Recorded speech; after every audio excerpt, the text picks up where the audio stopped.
friendship is a big topic. And like I heard somebody say at some point in my life that when God wants to bless you, he sends you a friend. And when the enemy wants to destroy you, he sends a friend. So I believe that relationships are really big, not just marital relationships, but relationships in all its forms is big on God's mind. And he not only has good friends for us, he also wants us to be wise enough to ask him for good friends. So I don't want to go way over my head, but I'm just excited. Thank you, Jesus. Like this is happening. Yes, absolutely. It's been a long time coming. Hey, it's been very long time coming. True. Okay. How do we meet? Drum roll. Okay. I always try to be like. But it's not my nature. It's not. So how do we meet? So I think I don't know if I should say my part of the story and then I'm going to say then you're going to say your part. I'll say your part. You say your part. You say your part. Okay. So 2012 or so, I was done with my youth service and I had to go back to do my master's, partly because I got a job at that point that was paying me like 45,000 naira per month. It was like, that's like $100, still less than. And then I had to commute like long distance from the house to the place of work. And it was, it was really stressful. If you guys know Lagos traffic, it was Lagos traffic. I was living in Ogun State and I was going to Lagos every morning to work. And my dad looked at me one day and was like, this is not the life I imagined for you, and I want you to go back to school. So went back to school and then was attending church and then, going to school and all that. And one of those times I joined a team. It was really hard to join the team at that time because it was like exams upon exams, they do these tests, at some point I was like, and okay, it happened that I was always missing, like, I had these times I was like, every month I'm going home to see my dad because I lost my mom at that point. So I made up my mind that every month I was going to go home. But it happened that every time I was going to go home was when they were fixing the time for the tests, the workers' entry tests. And I was like, nope, family comes first. So I was always carrying my bag, and I'll leave town. And after a while, the pastor looked at me, I was like, you know what, just join. Because you always go through all the classes, but you don't end up doing the exam. Just go and join this team. So they put me in a team and I started working. And then I met this amazing sister of mine. I love babies. And I think that's one of the things that dragged me to her because, she had a daughter then. And I was just like, oh, cute baby, I know. So I got to meet her in church anyway, through her daughter, through the department it was serving. And one thing led to another, she became like okay, let me not jump, but that's how we met. That's like the summary.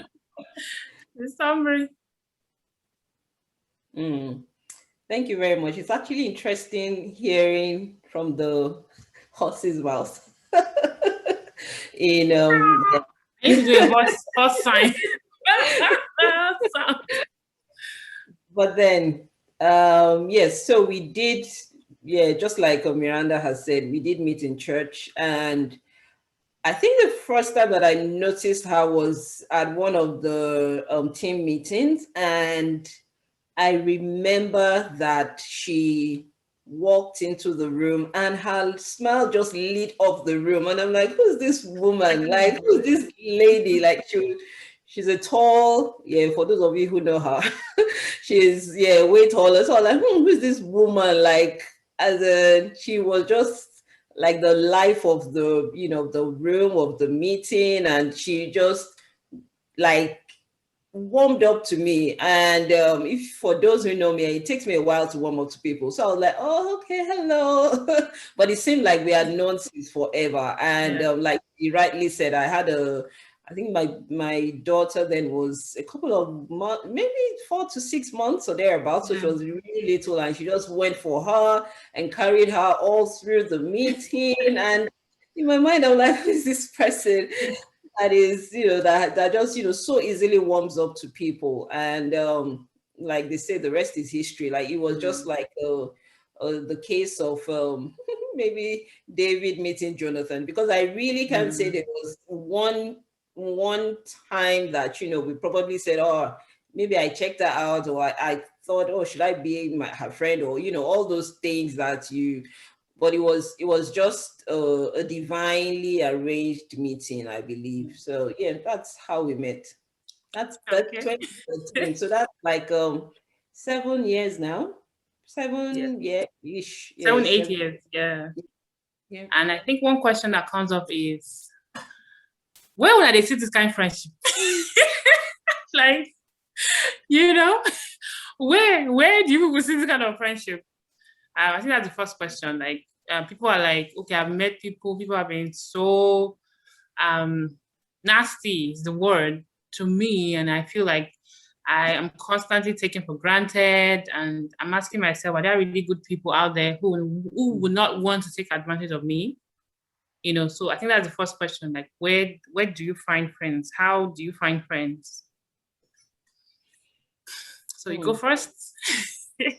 Okay, that's a very interesting question. I think it's I would say that you can intentionally find friends. Like I said, it's been one level of friendship for us to another. So maybe our first way of meeting, like the way we met, was probably just it just so happened that we met. But then along the line, there has been some form of intentionality. So we can probably use our friendship as an example, that you may find friends that you just happen to be, or you just happen to have the same interest, or you have the same passion, and you happen to find yourself in the same room, which was our case when we started being friends. And then you could also be intentional about your friends. Like, okay, I see this lady, I really like this about her, I really admire this about her. And also for the men, I see this other guy, I really like this about him, I really do admire this about him. I will make conscious effort to be his friend. So yeah, so it's yeah, so I think that's it. Basically, there is some intentionality is key, because it will make you you would not have your guards up, but you're able to decide. So there's also the people who, maybe I would say, people who ask, oh, I don't find friends, or maybe one of the issues that people have is that they think that they cannot choose their friends, and so they just go on with every Tom, Dick, and Harry that comes along. Like, everybody that smiles to me, or that warms up to me, has to be my friend. No, I think there has to be some form of intentionality, and then basically finding friends in your sphere of interest, basically. Awesome. What do you Thank think? you. What do Thank you you. think? While you were talking, some things just kept bouncing in my heart, and just like you said, being intentional is key. And I just wanted to add to that by saying, you cannot choose the family in which you're born, but you can most definitely choose the kind of friends you have, the kind of relationships you have. So that it's like you said it all. It has to be intentionality. That I remember a part of the Bible says, "He who wants to have friends must first make himself friendly." I remember that part, that you cannot be all closed up and say you want friends. Yeah. And then one Yoruba proverb says, if we say everybody's bad and we close our eyes, then when the good people come around, we'll probably close our eyes to them too. So coupled with being intentional, be open enough for the right people to come in, but be closed enough for you to shut out the wrong people. I think that's, what I was going to just say, that just open enough for the right people to come in. You don't want to just open all the way and say, everybody's my friend. No, everybody's not your friend. And we'll only be lying to ourselves if we feel that everybody's your friend. Because really, actually, if we find somebody who everybody is his friend, then nobody is his friend. Because you have to have some people who just don't like you, and I believe that's absolutely normal, because even Jesus himself, who was perfect, had people who just hated his guts, and so we're not different from him, so. Sure. So I think that. Then, yes, something about you that I think people should learn, it's, along with opening yourself up, you have to put age aside and not say, oh, she's not my mate, so I'm a senior, and all of that, because love is way older than me, not way, but she's older than me, really.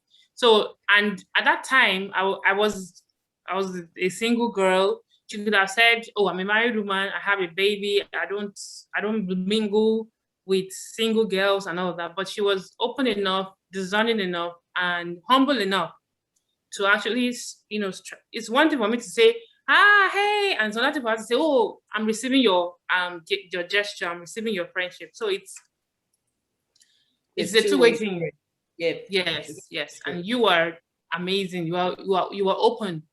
You open your arms, and not just your arms, your heart, and then your home. You actually open your home for me, because I remember then my house was really far from church, and I would come to your house on Friday. I'll come to your house on Friday and stay all the way to after service on Sunday. I think there are times when you even drop me off, at my hostel then when I was in school. So humility is key. We're not comparing ourselves to anybody. We know there are really bad people out there, but we also know there are really, really good people. Absolutely. Out there too.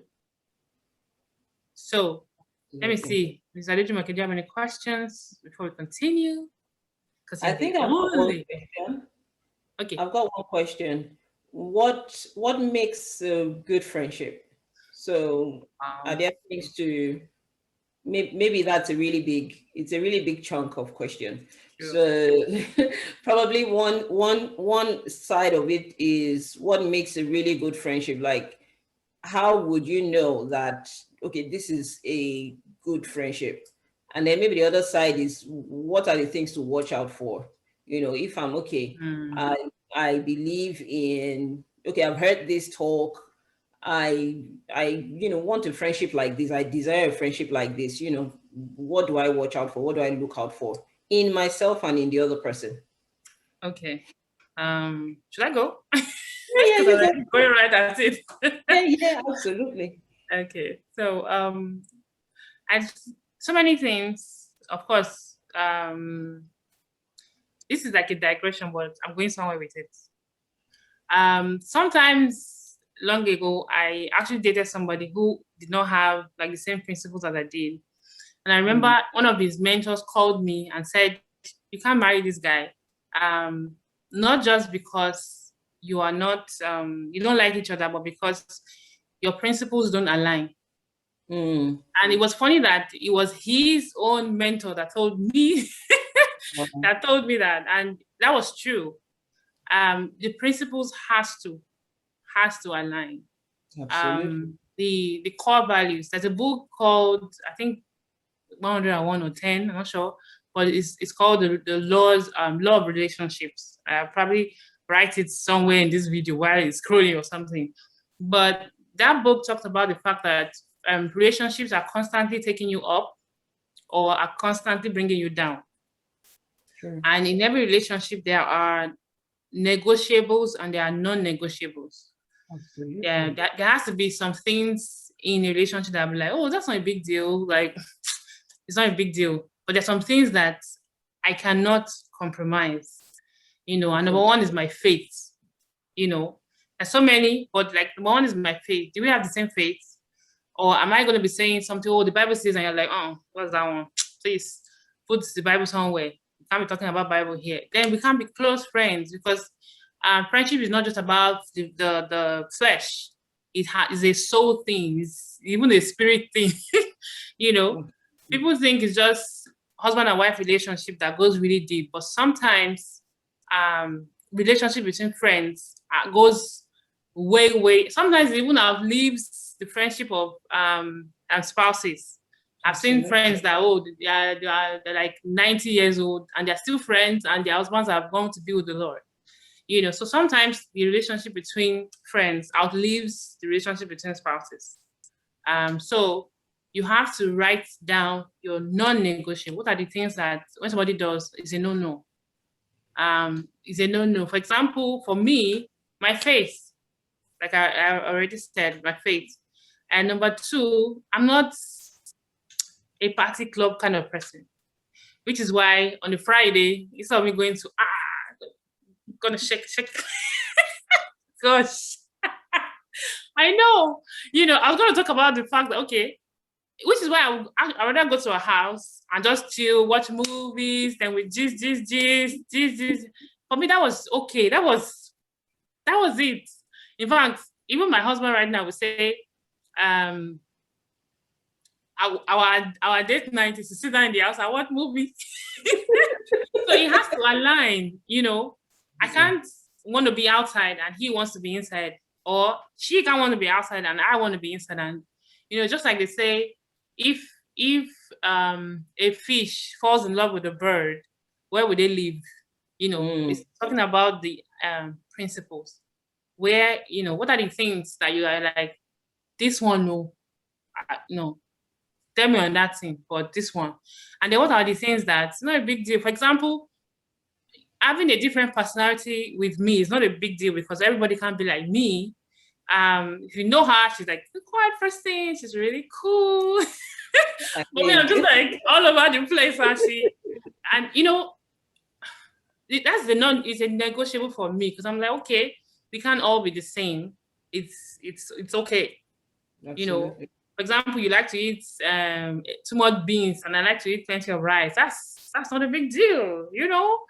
You know, little things like that. You like to watch romantic movies. I like to watch action movies. That's not a big deal.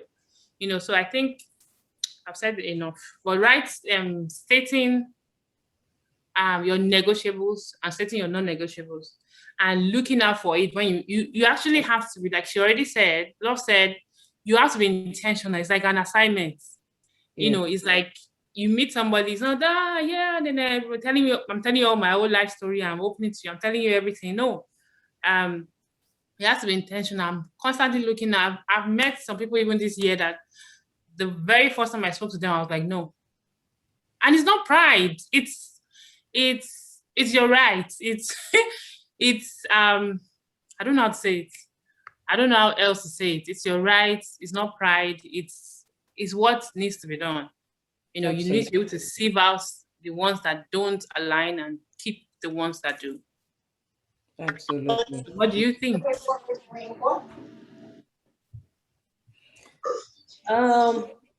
You said it all, basically. I think it's key to know that you have a choice, and it's okay to say no. It's okay to, so by friendship, maybe, I'm not sure, no, we didn't define it. So by friendship, we're not saying don't even say hello to people that your values don't align, you know. So of course you can have acquaintances, you can have lots of them. Like, of course, we're called to you know, be lovers of men, you know, to love everyone, you know. So that's so by friendship, it's people who, you know, you who are your inner circle. So it's like your holies of holies. Absolutely. Even Jesus did. So he had the 70, he had 12, and then he had 3. And right. I think that's very key. I also put down in my notes that, you know, just going through history and looking at really influential and powerful people, they would if you read through their stories, case in point, Michelle Obama, she had, you know, a sisterhood, she had an inner circle. And for me, I think one big one for me in friendship is being able to say it as it is, which I doff my hat to Miranda. She would say it as it is. And by saying it as it is, it does not mean, no, I'll just say it as it is. I don't care whose ox is gored, I don't care whose ox is gored, I don't It's care. In English, I don't care who wants to go and help transformer. that's serious. English. Oh, bye.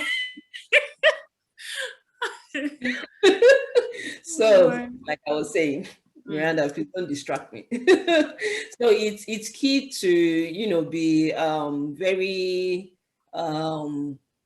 intentional about your inner circle. It's very key, and I think for women as well, I think one thing that we need to look out for is yes friends. So people who will just say yes to everything that you do, or yes to all the choices that you make.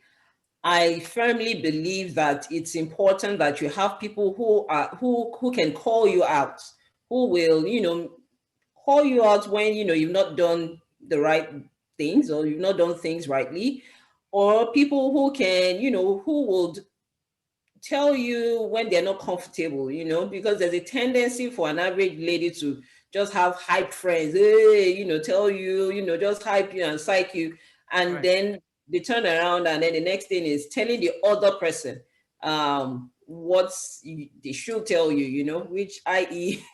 which we all know as gossipy, we'll say disgusting, we'll say even sharing prayer points. Oh, let's pray for sister this, for and then you start to say all that. And I think one thing that I've found in my inner circle is the fact that we don't talk about other people. As in, it's so interesting that it took someone else to say that for me to notice. Like there's this lady who just mentioned, Ife doesn't gossip. And in my mind, yeah, Ife is my formal my preferred name. Translation. Exactly right. The direct translation for whoever is watching, whenever, and of whatever nationality that you are in, or that you are from. So yeah, she just mentioned, and she said it off. I think we're just discussing, and she said, oh, she doesn't gossip, and she said, that she has noticed that about me, about not talking about other people. I think that it's very key, because I strongly believe that whoever tells me about someone else will definitely tell someone else about me. So it's very key to to have that at the back of our minds, to have friends that would call you out when you don't do things rightly, and be able to accept correction, just just you get what I mean, or just advice basically. And another thing that came to mind when I was I was just thinking about this session was that I think it's really, really key for ladies, especially, to have friends who would be who would watch your back, especially when we get into relationships and all that, because there's a tendency that when we're in love, all the butterflies are all around, flying all around, and there's a tendency that it's the friends, the your sisterhood or your inner circle. So that's why it's actually very key to pick to choose with intentionality your inner circle. You don't want to choose someone who's jealous of you, or who's envious, or who thinks that your way is is like too high, or your dreams are too high, things like that. So it's very important, because as I mentioned earlier on, that our friendship went on with to the level of intentionality, because I realized that I needed an inner circle. So I needed people, not just one person, just people who will tell me as it is, people who I can actually pour my heart to, because there have been times that many years before, I'd made some decisions that were to my detriment. That was because I really didn't have any friend like that. I just felt I can do bad all by myself. I can make these choices by myself. So it's actually very key when you're in relationships. You just of course, aside praying together, just share with them. You don't have to tell them all of your life story or life history or all that. But there's just a tendency that people have the third eye. People will be able to see what you may not be able to see when you like the opposite sex. So that's very key for me, to have friends that are able to be truthful, are able to also share, are able to be vulnerable, because that I can What go is on and real? on. I can Yeah. I can go on and on, really. But yes, so if you look at highly influential and powerful people, like I said, I'm just repeating the points now. They had some form of inner circle. They had, and this was aside from their spouse or their family, father, parents, or mother. They had close friends who were upwardly mobile. They were thinking, and they had the same values, like Miranda has rightly said.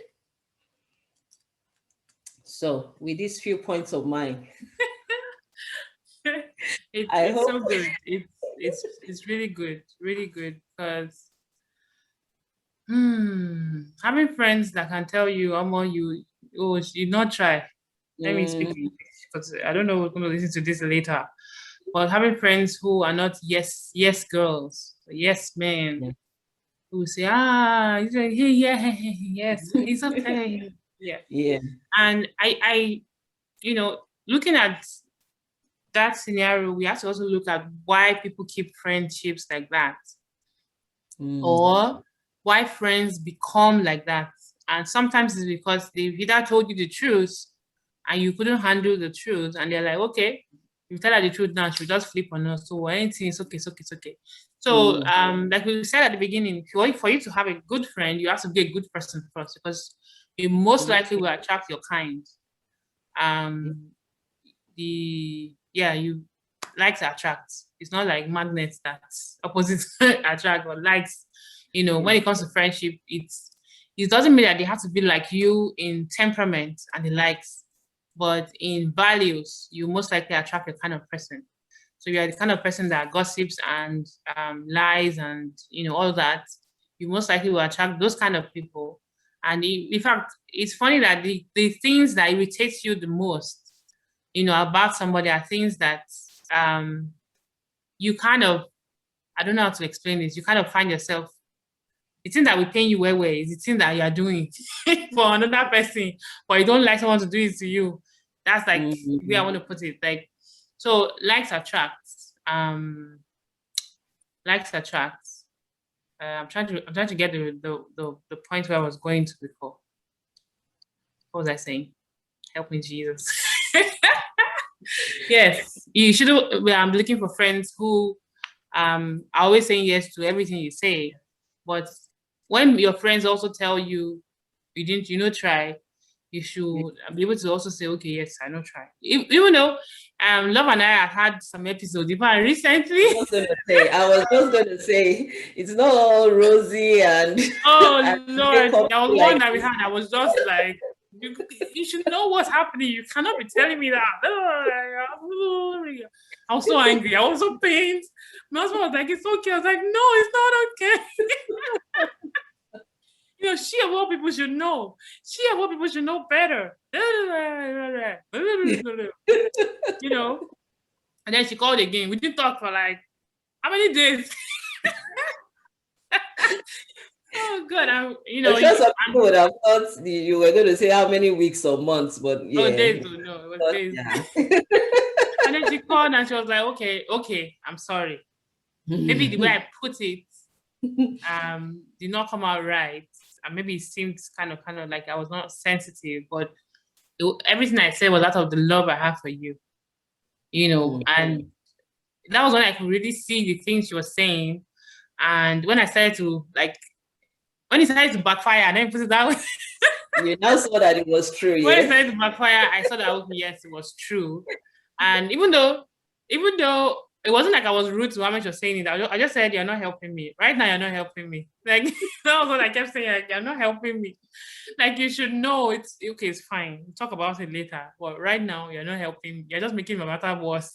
So it's not easy. It's not but I think we should be able to take correction when it's given. And even when you give correction too, don't say it like you're throwing the baby away with the bathwater. Like you're saying it out of a place of hatred or a place of jealousy. For sometimes the way and manner in which people correct people is kind of like you're jealous, or it's like you have unsettled grievances with them before. It's like something have happened before that you have not, and that will just make it just blow in everybody's faces. So that being said, being able to take correction, being able to give correction, and being able to give it with the right motive and intention, I think is important. And while we're preparing for this meeting, something dropped in my mind, and I knew right from time there are a few things I always used to look out for, like not in a person, but I always used to be very careful about.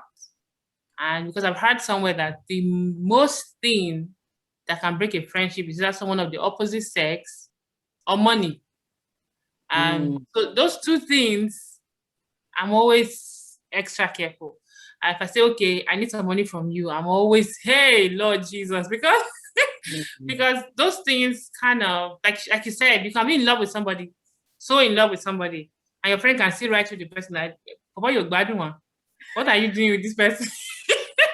But because you're so in love, you can't see, and you're like, okay, she's jealous, maybe because she's not married, maybe because all of that. But I think being able to step back and say, okay, I need to see what you're saying. It doesn't mean you need to break up with the person, but you need to like step back and say, okay, what if she's right? Absolutely. Because at the end of the day, you still, if the relationship doesn't work, for example, you still have your bestie, so it's not better for you and your bestie to be both happy than you saying because she's jealous, and then you end up making a decision that might not turn out right. So I think I've over-syllabused the question. Yeah, absolutely. You're totally true. Yeah. I just want to pick on the point that you mentioned about the intention and the motive of the heart. I think that's very key. It's so key, even in finding and keeping good friendships. I believe so. Like that's one thing that dropped in my mind when I was just thinking and preparing for this session. That the heart posture is very key. Your heart posture is very key. So you want to have good friends, it starts with you. It starts with the motives in your heart. It starts with who you are as a person.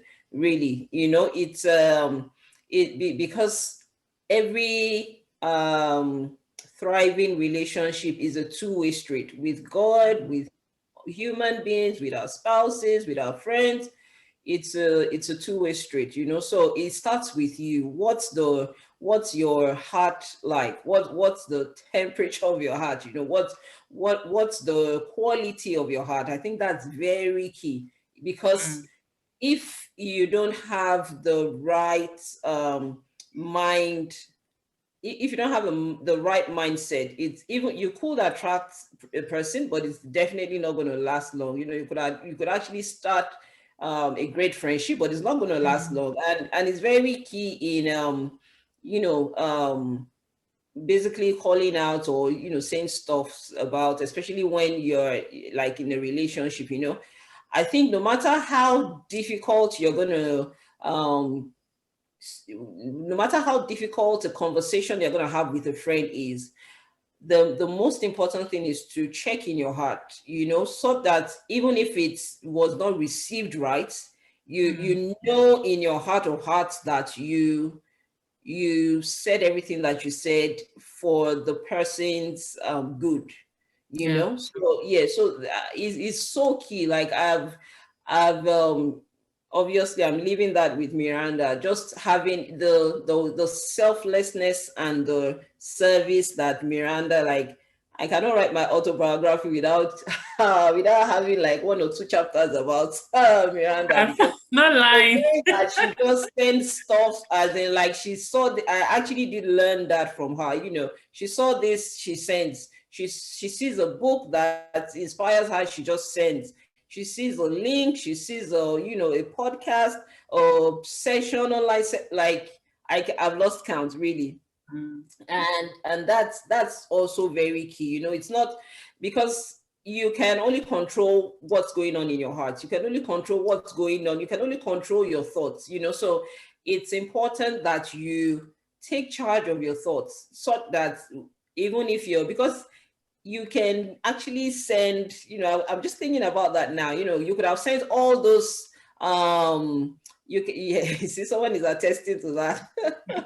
Oh no, she's really big on that, trust me. Like, oh, let me not even start. But you can say, you can actually, you could have been sending all those you know, resources to me, and I could have been like, oh, what's she feeling like? Is she saying, is she thinking that I'm not this? Is she trying to, you know, think that I'm not Yeah. spiritual enough? You know, so it's only the state of your heart, and you know, out of the heart, like the Bible says, you know, flows the well springs of life. And I think definitely friendship is key, you know, much more than any other close relationship. You know, you can share things. It even helps with every other relationship. Like you talk to your brother, you talk to your husband, they're probably exchange of words, or you know, they're just, maybe the one person, the other person is angry, and you know, you just try to keep mute and take it all in, and then you just call your friend and vent. Like, and by venting is not like and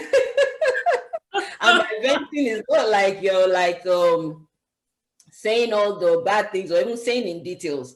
I think maybe not venting per se, but you know, just having a form of outlet to yeah. I give it Just to you. You're a very good listener. And I remember that days when I'm just over the top and you're like, what's mm, happening? Just say mm. it. In fact, I remember sometimes you'd be like, don't say it the church way, the way you think the church wants to hear it. Yeah. Say it as it Oh is. Because wow. when you say it as it is, that's when we can actually Yeah. and I really appreciate that there were really low times, like low times in my life. Did I just do that? Jesus. Mm. Like low times in my life when I just call her up. You know, I can still remember one night, like midnight over here. I was just like, I can't. And she was like, tell me as it is, what's happening, you know. Mm. And, you know, speaking to her was able to put me, of course, she, you know, resets my brain. Like, wait. You're not seeing the whole picture. You're always seeing your side of the story. You have to look at the whole picture. And Mm. also, you know, castigated me and told me, I go and do this, go and do that. And, you know, I didn't see that from any other point, but the point of, I'm your big sister. I'm your friend, though, but I'm a big sister. I've been there, I've done that. You have to listen and do the right thing. You know, that saved a lot of things. Not to go into details, but it saved a lot of things at that point in time. And, you know, she's an amazing listener. Just, she doesn't be like, keep talking. Just be saying it. I'm listening. I'm like, God. And it has helped, you know, it has really helped because when you are in that low point of your life, you really don't want anybody to lecture you. Mm. It's not like they won't lecture you, but you want to be able to, like, we ladies, we are different from guys. Guys like, okay, do this, do that. No, ladies are like, say it, say it all. Like when you're now done saying it and like feel better. Hey, now that you feel better, go and do this. You know, which is what she did. So like, just say it, keep talking. I'm listening. Like everything is on hold now. Just keep talking. You know, and I really do appreciate that. Not judging, but being there to listen, being there to walk you through. And then on that big thing, something that's really she's really big on, love is really big on is sometimes it can be annoying. Holding people accountable. I remember this, even this Zoom meeting we are having, she was like, have you sent me this? I'm like, can we do it? I think, yeah, can we just, she said, nope, no. What are we talking about? What? I'm like, and then, okay, at the point where I already said we're going to do this, I said, oh, I will do it. I think it's January. I know. I was like, Wow. January, I was like, she was like, okay, let's do it. When are we doing it? And see what's happening. How she just call me and greet me and say, how are you doing? How's your cheeks? How's your mouth? How's your stomach? Why do you have to be asking me? Oh, goodness. Yes, we had the idea, but just leave me at this point, but she won't let it go. I think that is amazing, being able to have friends that hold you accountable for your goals, because this is going to move me all the way to the next point that we had to talk about, was having friendship that's okay, just like you said, that you invest in and then you grow together. Because oftentimes what happens is that you meet a friend at a particular stage and you outgrow that friendship. It doesn't mean you're proud, but it just means that your exposure, the things that you have experienced, you're just not on that level anymore. And you have friends that call you and you're like, and you're not being proud. It's just that you have changed. You're no more living in that location.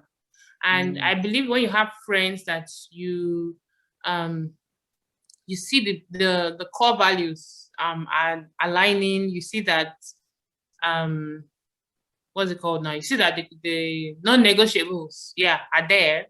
I think it's important that we also invest in those friendships.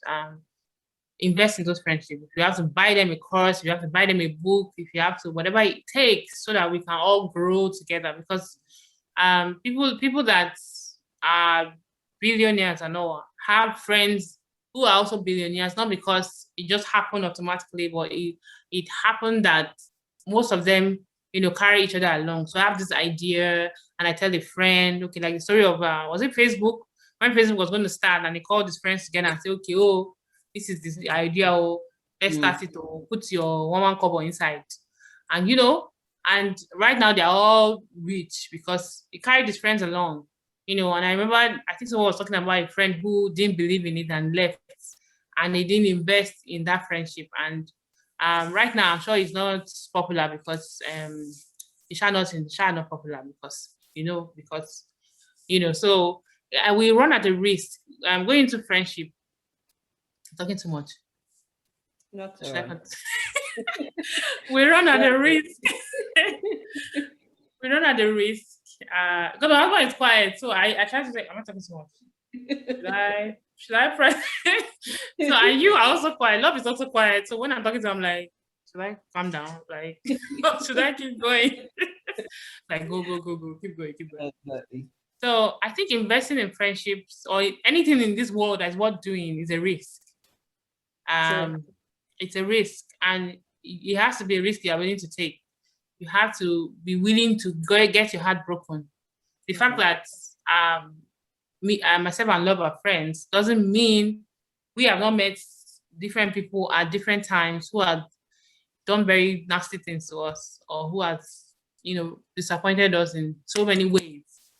It doesn't mean that. It just means that everything's a risk. So when I meet the one that is not it, I just push them aside and keep moving.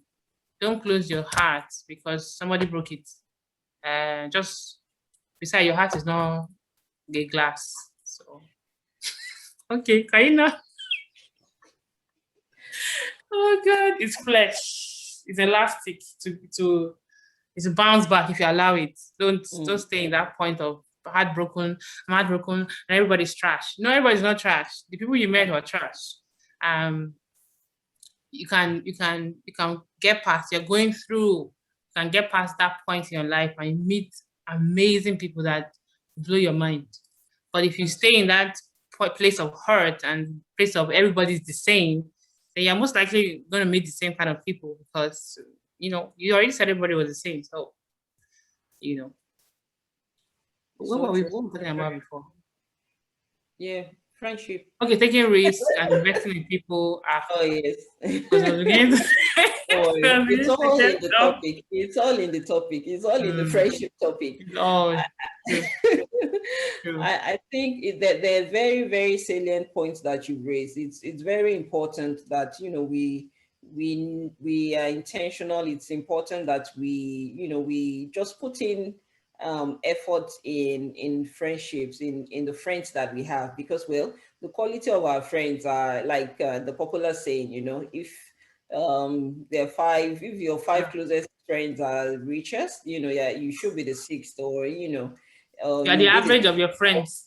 Exactly right. So the average of your closest 5 friends, we do have other friends, like we do have other close friends, we do have other circles that we belong to, but of course we're like miles and oceans apart. True. But it's important to just keep and it's important to just pour into friendship. Don't like you have said. I'm probably just reiterating what you have said. That it's important to invest in friendships. It's very important. Another thing that came The to mind. investment, like, sorry, I'm really sorry. That was really rude. I'm really sorry. It's, when you said investment, that point just hits me. I didn't want to forget. Okay. Just like when you're investing money, you are taking a risk.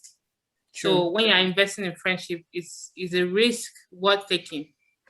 True. It's a risk that will bring return on investment, and it's worth taking. It's sometimes you go out, you run at a loss, and other times it blesses you beyond what you can imagine. Whatever you could have imagined, exactly. Like you, like us. Who would have thought? Sincerely, who would have thought? I definitely, yeah, would not have thought.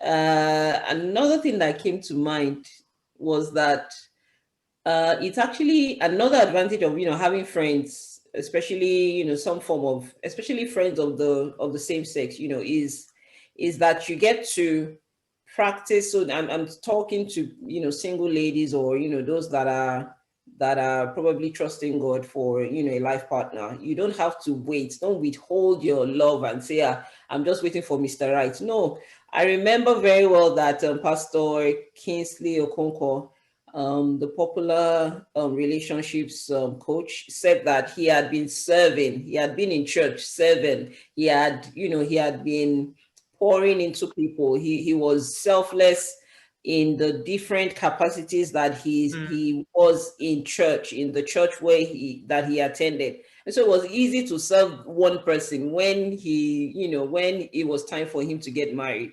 So it's important. You don't wait until you find the one or the man. You can actually invest service. You can invest selflessness and sacrifice in your sisterhood circle.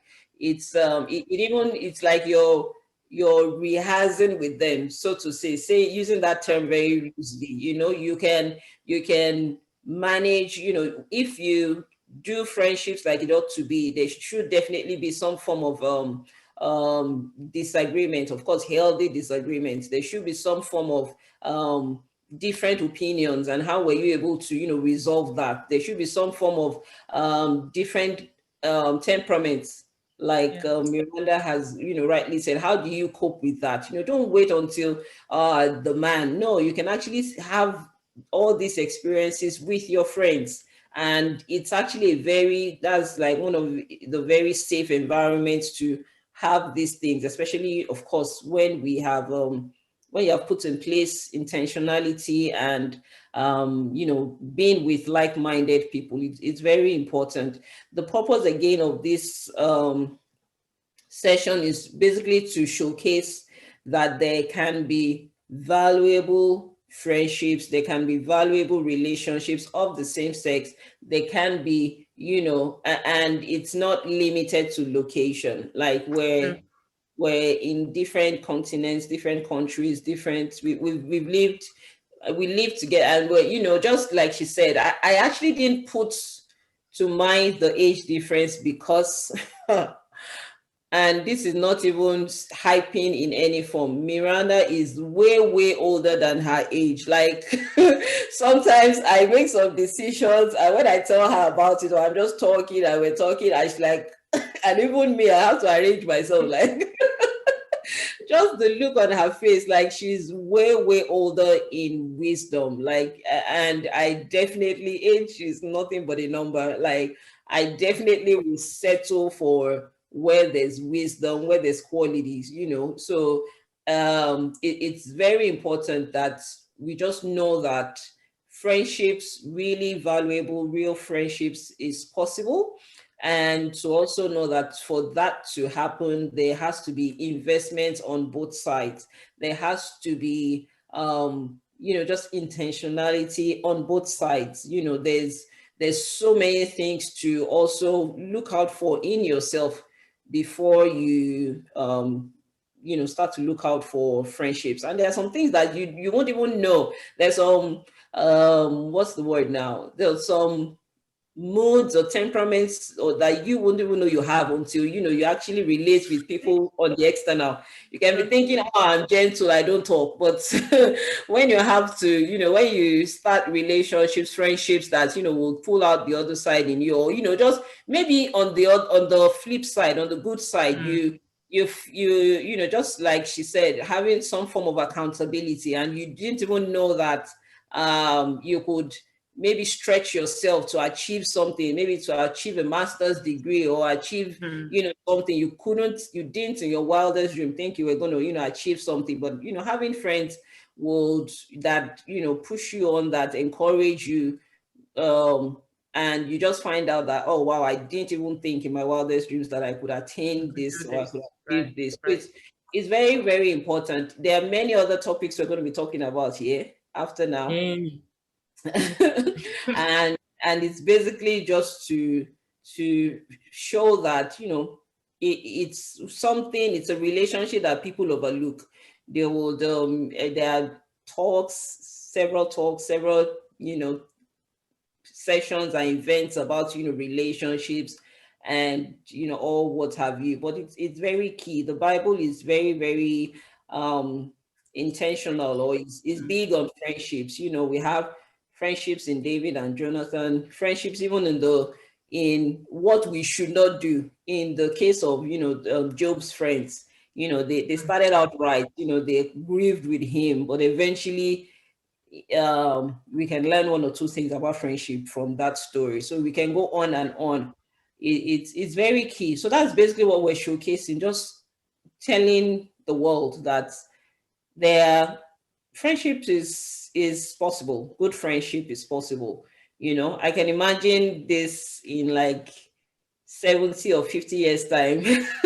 I don't know what color the video is going to be like or what the outfit is going to be like in those years. With 3D, our face will be outside like this. It'll be like 7D. Like, oh, do you 15D or 20D HD? You're going to help us. So it's basically just showcasing that friendships are needful, they're important, and it's possible. It's possible. So thank you so much again for agreeing to do this. What are the, how do we say it now? Like, what are the top 5 things you're just going to say that is a takeaway, or you want people to take away from this session? That's very key. Thank you. The quality of your heart is key. So friendship or any other relationship starts with you. It starts with you.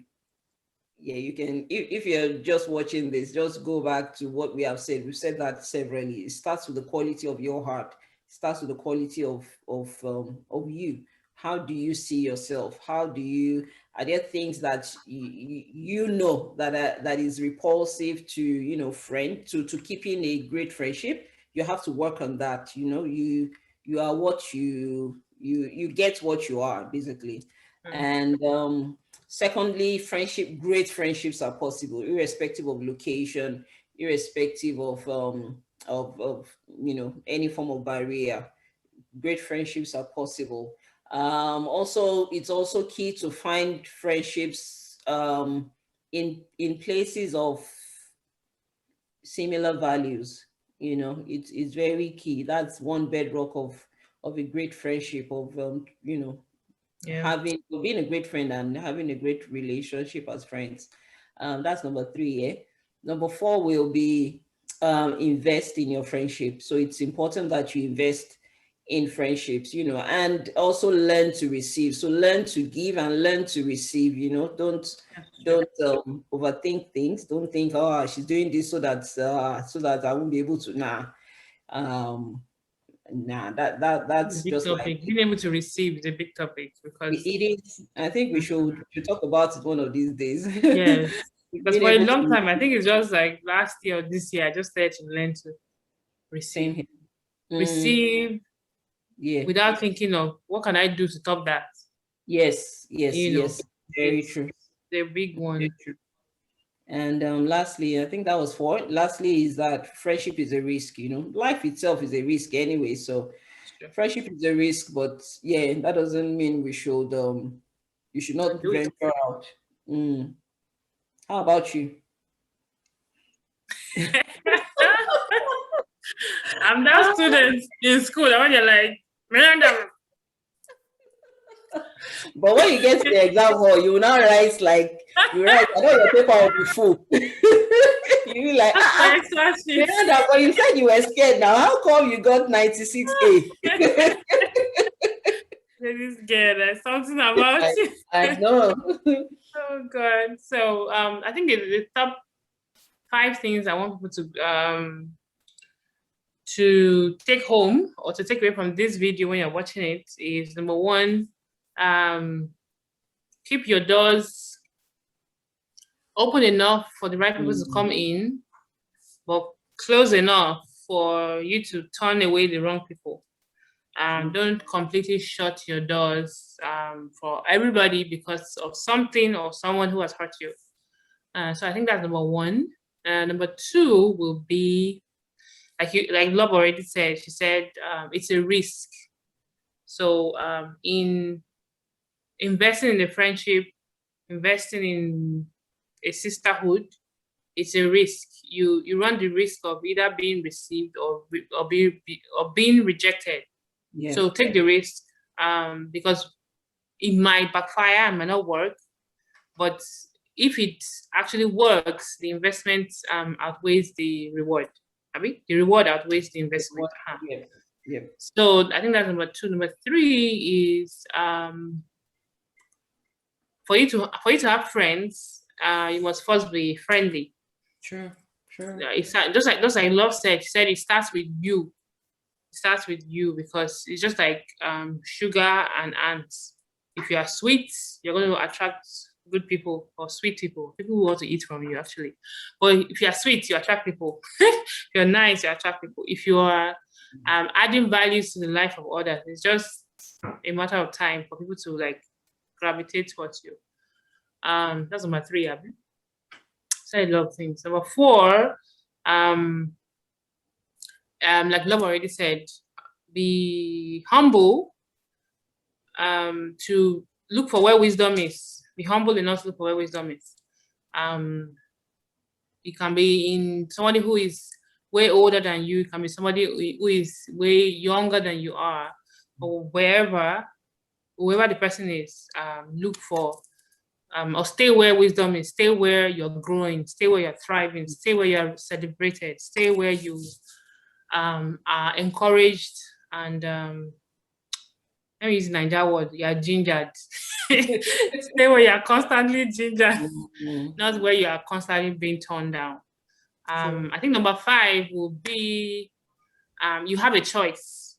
You have a choice. You have a choice of friendship. Nobody should force their way into your life and stay there. You have a choice to cut off friendships that are toxic. You have a choice to cut off friendships that are bringing you down. And you have a choice to say, you know what, from today and forward, I want to be in friendships that build me.